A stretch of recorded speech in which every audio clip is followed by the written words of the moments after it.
What's good, YouTube? It's your boy 003 coming at you with another YouTube video. And today we're covering Horizon Forbidden West. Yes, this game has finally come out. I've been waiting for this game. And so far, with my 4 or 5 hours of gameplay, it's definitely living up to my expectations. So yeah, this video is gonna be me giving just like my first impressions of the game based off like I said, I guess I played the game for about 4 or 5 hours. I don't know for sure, but it's somewhere in that range. So yeah, let's hop into the elephant in the room. The graphics, man. I'm gonna stand on this, man. This is some of the best graphics I've seen in a video game to date ever. And honestly, that's me being modest, saying one of. Honestly, in my opinion, this is the best graphical game I've ever played, in my opinion. I put God of War like second right under this one, honestly. But yeah, man, the graphics are amazing. I mean, Horizon Zero Dawn already was great, and people use that for benchmarks for PC games now because it just still looks so good. Even though it came out in 2017, it still holds up. But this game just expounds upon that, and it just takes it to a whole nother level, man. Guerrilla Games definitely designed a beautiful world with this game, and like I said, I just find myself just getting lost in the world. Like I don't even be doing it. I just end up just looking around the world, man, because it's just amazing. It's just beautiful.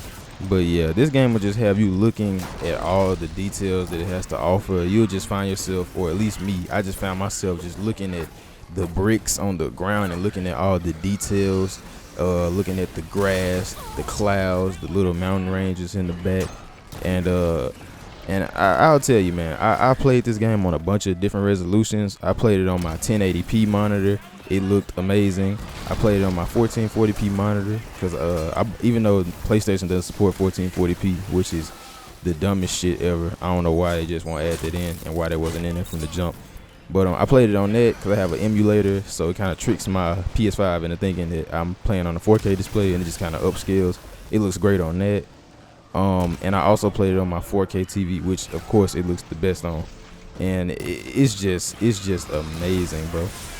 The amount of detail that they put into this world, into the character models, and everything. Now let's talk about something I just brought up, the character models. The character models in this game are great, man. Like most of these games, especially like open world type games, most of these games is like the main character kind of gets the most love, and like maybe the main supporting characters get most of the love, and they get most of the details, and they're the ones that look the best. In this game, any NPC or whatever you're talking to in a cutscene, they look almost just as graphically good as you, literally. So it's no like, dang, that character looks a little, you know, he's not as detailed as my character. Clearly, like you don't really get that with this game. Like if you're talking to him in like a dialogue scene or something, they're gonna look just as good as you, pretty much.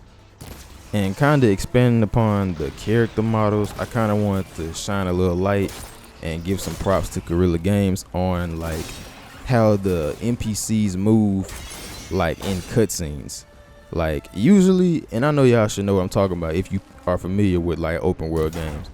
Most open world games that you play, like when cutscenes are going on or dialogue scenes or whatever, usually it seems really stiff. Honestly, it's like their mouth is moving and they might move their hands a little bit when they talk, but it still just looks like a really stiff interaction.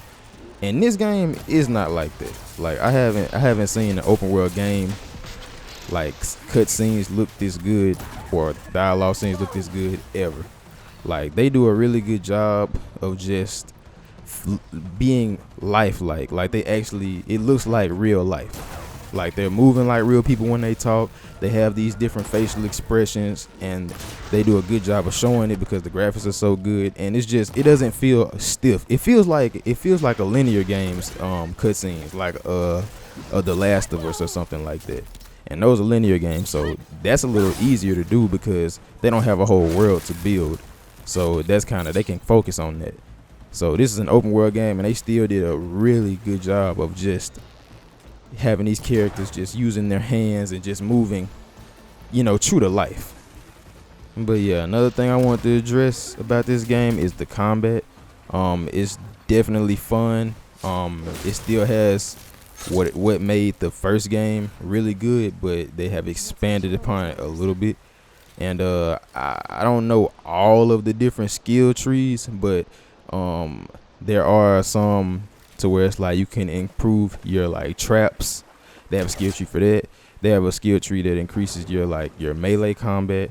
They have a skill tree that increases your ranged weapons combat, and it's a couple other ones that I'm forgetting, but those are kind of ones I'm investing in right now. So it's shaping up like you're gonna be able to once you get a lot of those skills, you'll be able to really get creative in combat and create some really fun combat gameplay engagements.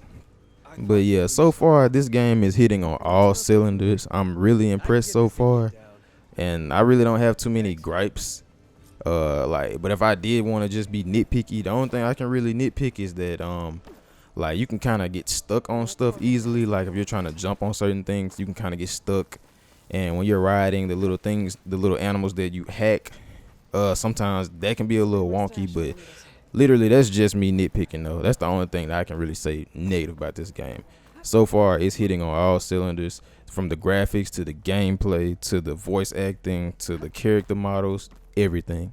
So yeah, if you're somebody who's like kind of on the fence and just trying to see if they really want to buy this game, and you're looking at different reviews trying to see if you want to get it, for me personally, I would say it's a definite cop. I think this is something you should definitely pick up if you have a PS4, PS5.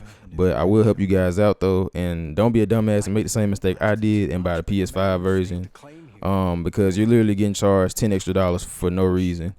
Buy the PS4 version because you can get a free PS5 upgrade anyways, and still just pay the standard $59.99 instead of the $69.99. But yeah, that's it for my first impressions. This is definitely shaping up to be a game of the year contender. And if you enjoyed the video, leave a like. Make sure you subscribe if you haven't subscribed.